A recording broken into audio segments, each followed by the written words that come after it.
শোন, কষ্ট করলে কেষ্ট মিলে। কেষ্টকে মনে হয় তার কথা বলতেছে, ওই যে ভারতে সিনেমা করেছে কি একটা নাম, কে অজয় দেব, অমিতাভ বচ্চন।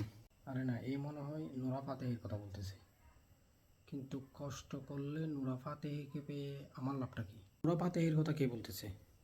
ওই যে একটা কি যেন ডায়লগ আছে না, মারবো এখানে লাশ পড়বে শয়শানে, ওর কথা বলতেছি মনে হয়। ফাটাকেষ্টরের ডায়লগ। কিন্তু ফাটাকেষ্ট, আরে কি বলতেছিস তোরা? আমি বলতেছি কষ্ট করলে কেষ্ট মিলে, এখানে ফাটাকেষ্টর নাম করতে গাইলো না। তুই তো বললি কষ্ট করলে কেষ্ট মিলে।